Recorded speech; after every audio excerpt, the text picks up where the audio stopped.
নমস্কার সাথী।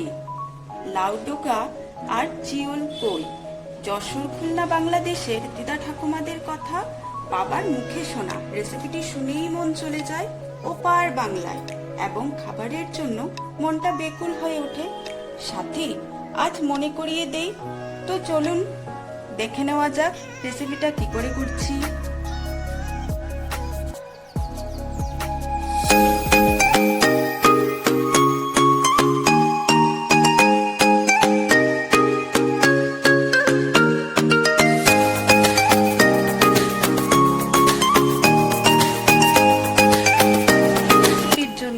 যে জিনিসগুলো আমি নিয়েছি তার মধ্যে এই হলো লাউ ডোকা, যেটাকে আমি এরকম সাইজে কেটে নিয়েছি, কেটে ধুয়ে নিয়েছি। তারপর নিয়ে নিয়েছি আলু। দেখুন, আলুগুলোকে আমি এরকম দুয়াতখানা করে কেটে কেটে নিয়ে নিয়েছি। আর নিয়ে নিলাম কই মাছ। কই মাছগুলো ডিম ভর্তি, পুরো ডিম ভর্তি কই মাছ। এই দেখো, দেখেছো কত সুন্দর। এখন আমি যে মশলাটা ইউজ করব সেটা হচ্ছে কাঁচা লঙ্কা আর আদা। সাথে যে শুকনো মশলাটা ইউজ করব সেটা হচ্ছে গোটা জিরে আর গোটা ধনে। এগুলোকে আমি এখন শিলে বেটে নেব। আদা আর কাঁচা লঙ্কাগুলো আমি নিয়ে নিলাম শিলে। আদাটাকে প্রথমে আমি একটু থেতো করে নেব, থেতো করলে বাটতে সুবিধা হয়।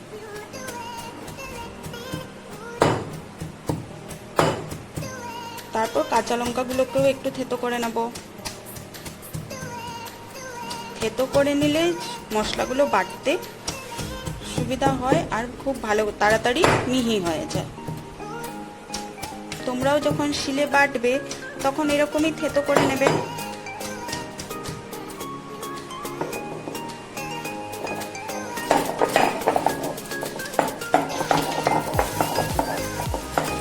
দেখো কত সুন্দর তাড়াতাড়ি হয়ে যাচ্ছে থেতো করে নাওতে। বাটা মশলার একটা গুণই আলাদা। মশলা বেটে রান্না করলে রান্নার যে স্বাদ আসে সেটা না তো গুঁড়ো মশলাতে আসে আর না তো ব্লেন্ডারে মশলা বাটলে আসে।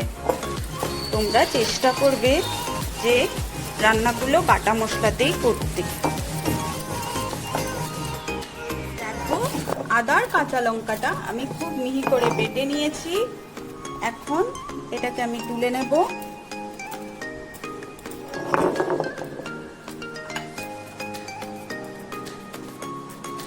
তারপর আমি বেটে নেব গোটা জিরে আর গোটা ধনে।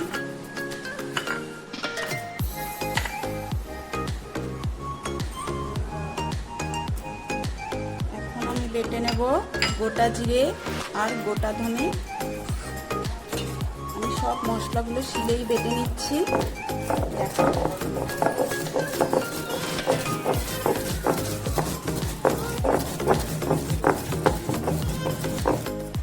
মশলা রেডি করে এখন আমি রান্নায় চলে আসছি। এখন আমি প্রথম মাছগুলোকে কড়া করে ভেজে নেব। কড়া গরম হয়ে গেছে, এখন আমি একটা একটা করে মাছ দিয়ে দিচ্ছি ভাজতে।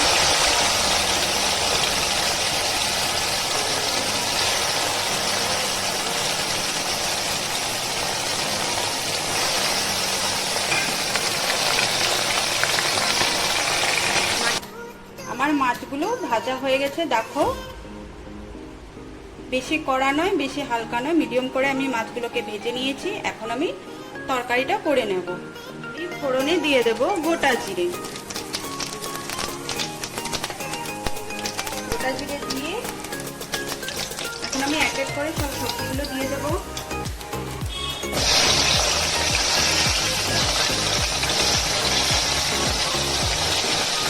সবজিগুলোকে একটু নাড়াচাড়া করেই আমি মশলাগুলো ঝোলে দিয়ে দেব। আমি কিন্তু মশলা এখানে ভাজবো না, আমার সব মশলাগুলোই ঝোলে পড়বে। দেখো তোমরা কে কোথা থেকে দেখছো আমাকে নিশ্চয়ই জানাবে কমেন্টের মাধ্যমে। আর এই রেসিপিটা কে করতে জানো বা কে করেছো সেটাও আমাকে জানাবে। আমার আলুগুলো মোটামুটি একটু ভাজা হয়ে গেছে। এখন আমি এতে লাউ ডোকাগুলো দিয়ে দেবো।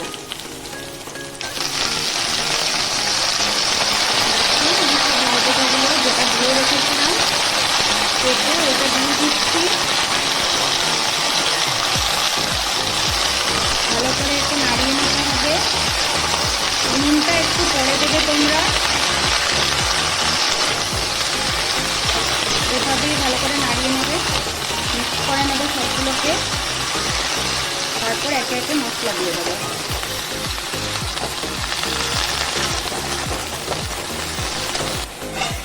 আমার আলু আর লাউ ডোকাটা অনেকটা কষে আসছে। এখন আমি এতে নুন আর হলুদ দিয়ে দেবো, পরিমাণ মতো নুন আর হলুদ দিয়ে দেবো।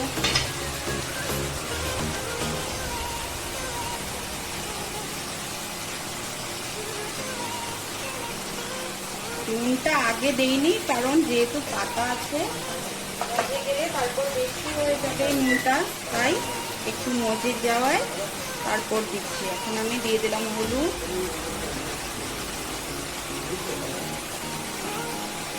এবার একটু হালকা ভেজে নিয়ে আমি এতে ঝোল দিয়ে দেবো।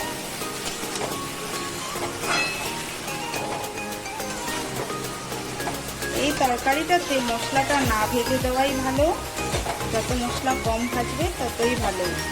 এটা অ্যাকচুয়ালি একটা হেলদি রেসিপি।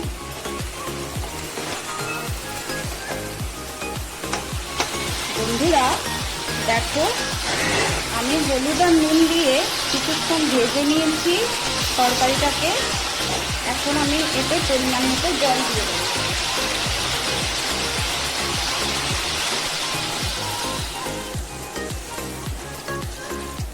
যেহেতু এটা জিওল মাছের ঝোল, তাই আমি এখানে জলের পরিমাণটা একটু বেশি রাখবো। এবার জলটা যখন জাল হয়ে যাবে তারপর আমি এতে আমার বাটা মশলাগুলো দিয়ে দেব।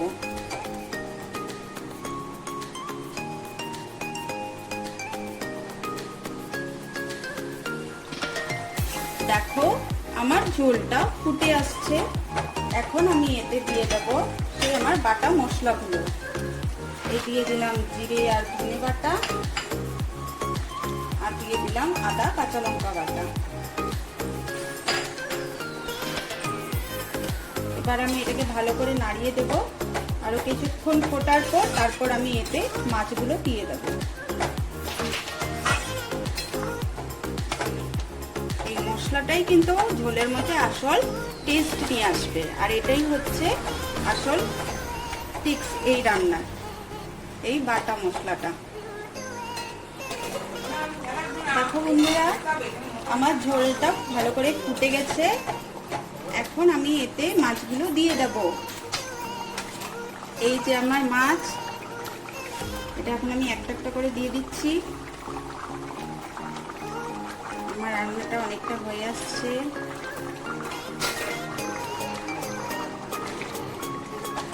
মাছগুলো ঝুলে খানিকক্ষণ ফুটে গেলে তারপর আমার তরকারিটা রেডি হয়ে যাবে।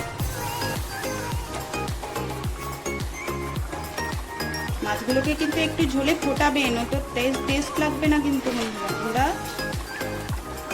কিছুক্ষণ এটাকে ঝোলের মধ্যে এরকম ডুবিয়ে ফুটিয়ে নিও।